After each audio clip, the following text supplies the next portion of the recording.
Dito sa mundo ng global finance, ang SWIFT ang matagal nang ginagamit na sistema para sa international payments. Ngunit ngayon, maraming eksperto ang nagsasabi na unti-unting nawawalan na ng bisa ang SWIFT at may isang digital asset na maaaring pumalit dito. At yan po ay walang iba kundi si XRP. Yan, XRP. Kaya sa video na ito ay pag-uusapan po natin kung bakit may posibilidad na palitan ni XRP ang SWIFT bilang pangunahing sistema ng international transactions. Ano nga ba ang mga kahinaan ng SWIFT? Bakit mas mabilis at mas mura itong si XRP? Kaya yan po ang siyang ating alamin sa video na ito. Pero bago po tayo magpatuloy ay pakibasa na lamang po ang ating disclaimer dito sa ibaba. Ayan, simulan po natin sa kung ano po ang SWIFT at bakit po ito nanghihina na ngayon. Yan, ang SWIFT o Society of Worldwide Interbank Financial Telecommunications ay isang network na ginagamit po ng mga bangko at saka financial institutions para makapagpadala ng pera sa ibang bansa. Ngunit kahit na matagal na itong ginagamit, marami na ang nakakapansin na may limitasyon ito. Una ay mabagal po ang kanyang proseso. Yan, umaabot ng 2 hanggang 5 araw bago makumpleto ang isang transaction gamit ang SWIFT. Yan, tagal. Pangalawa ay meron itong mataas na fee. Yan, mataas na fees. Yan. Ang bayad po sa bawat transaction ay maaring umabot ng $50 o mahigit pa. Pangatlo ay maraming middlemen. Yan, maraming bangko ang nakikilahok sa proseso kaya mas lalong tumatagal at tumataas ang gastos. At panghuli ay risk sa security. Dahil centralized po ito, ay madali po itong maging target ng cyber attacks tulad po ng nangyari sa Bangladesh bank hack noong taong 2016 kung saan ay nawala ang $81 million. Dahil sa mga problemang ito, maraming eksperto ang naniniwala na kailangan na ng isang mas modernong alternatibo at yan na nga ay walang iba kundi sa XRP. Ngayon ay bakit mas angkop sa XRP kumpara sa SWIFT? Ayan, ayon po sa XRP community, maraming dahilan kung bakit malaki ang potensyal na XRP na palitan ang SWIFT.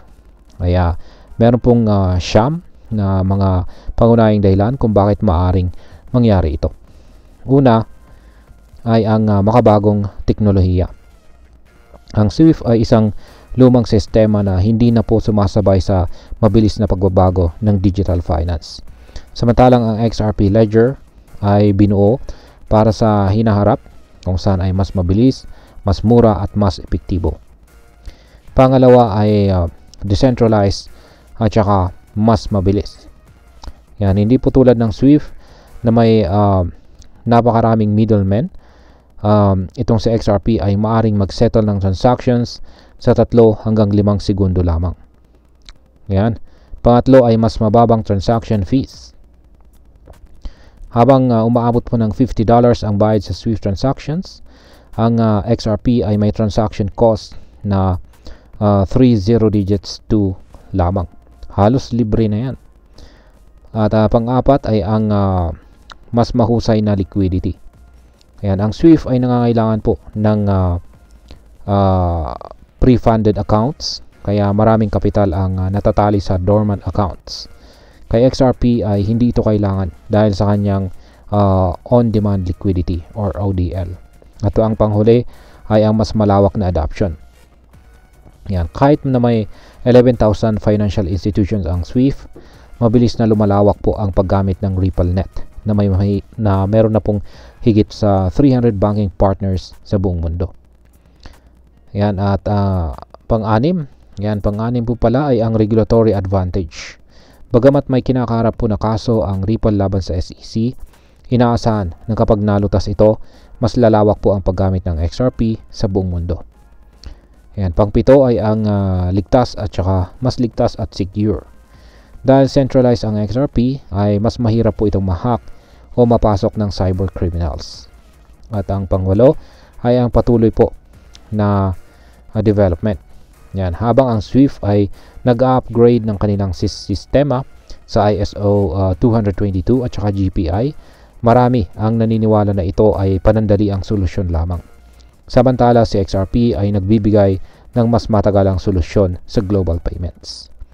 At ayan, panghuli ay ang paradigm shift. Yan. Hindi lamang ito simpleng update tulad ng ginagawa ng SWIFT, ginagawa ng SWIFT.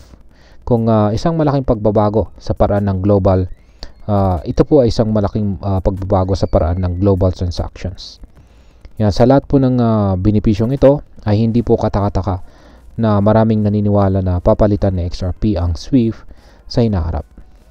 At ayan, bilang panghuli ay ano naman ang aking masasabi tungkol dito. Sa ngayon ay hindi pa tuluyang natatalo ni XRP ang SWIFT. Pero kitang-kita ang potensyal nito na maging mas mainam na solusyon para sa global payments. Mas mabilis, mas mura at mas secure. Ito ang tatlong pangunahing dahilan kung bakit marami ang naniniwala na si XRP ang hinaharap ng global finance. Kaya kung isa ka pong crypto investor o gumagamit ng remittance services, magandang bantayan ang pag-usbong ni XRP. Maaari itong magbigay ng mas maraming opportunity at mas magandang solusyon sa ating financial transactions sa hinaharap. At ayan, hanggang dito na lamang po tayo sa video na ito mga ka-crypto. Marami pong salamat sa panonood. Ingat po tayo lagi at God bless po sa ating lahat.